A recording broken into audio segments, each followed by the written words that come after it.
If you want to merge audio and video in Adobe Premiere Pro, there are a few easy ways to do it. And in this video, I'm going to show you the best method step by step. Whether you're working with separate microphone audio, camera audio, or an external recorder, this workflow will help you keep everything synced and organized so your edit is much cleaner. And if this tutorial helps you out, make sure to hit like and subscribe for more Premiere Pro tips, editing tutorials, and creator workflows. Let's start with the easiest and most reliable method, which is merge clips. This is best when you want Premiere Pro to automatically sync your audio and video for you. First, import both your video file and your separate audio file into the project panel. You can do this by dragging them in or using the import option. Once both files are in your project, hold Control on Windows or Command on Mac and click to select both the video and the audio file. Now right-click on the selected clips and choose Merge Clips. Premiere Pro will open a small settings window where you can choose how you want it to sync. In most cases, the best option is audio because Premiere Pro will listen to the waveform and match the clips automatically.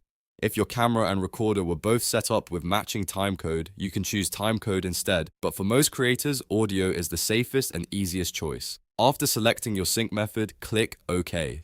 Premiere Pro will create a brand new merge clip in your project panel. This merge clip combines the video and external audio into one synced asset, which makes editing much easier. From there, you can drag the merge clip straight into your timeline and start editing as normal. This is one of the cleanest ways to handle separate audio, especially for interviews, podcasts, talking head videos, and any project where audio quality matters. Now, let's move on to method 2, which is manual sync plus linking. This method is useful if you want more control or if automatic syncing doesn't give you the exact result you want. Start by dragging your video clip and your audio clip into the timeline. Place them on separate tracks so you can see both clearly, then line them up using the waveform. If you recorded a clap at the start, a beat, or any obvious sync point, that makes this part much easier. You can also zoom in on the timeline for more precision, which I highly recommend. Once the audio and video are aligned, select both clips together, then right-click and choose Link. Linking keeps the clips attached so when you move one, the other moves with it. This is extremely helpful during editing because it prevents your audio from drifting away from the video later on. If you ever need to unlink them, you can always right-click again and choose Unlink.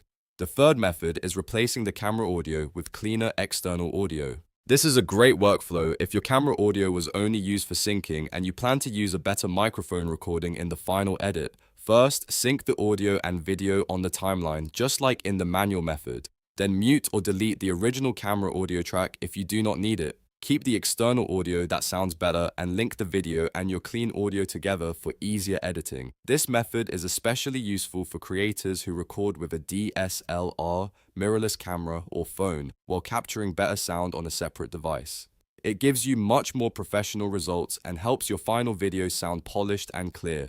A few quick tips can make syncing much easier. First, zoom in on the timeline when you need precise alignment. Even a tiny offset can make dialogue feel off, so don't be afraid to get detailed. Second, use headphones while checking sync because that makes it much easier to hear if the audio matches the mouth movement. And third, always look for waveform spikes, like a clap, a loud word, or a beat, because those visual markers make syncing much faster. So to quickly recap, if you want the simplest automatic method, use merge clips. If you want manual control, line up the waveform and link the clips. And if you're working with high quality external audio, sync it, remove the camera audio, and keep the clean track for your final edit. Each method works well depending on your project, so pick the one that fits your workflow. If this Adobe Premiere Pro tutorial helped you, please give the video a like, subscribe to the channel, and turn on notifications so you don't miss the next editing guide. Thanks for watching, and I'll see you in the next one.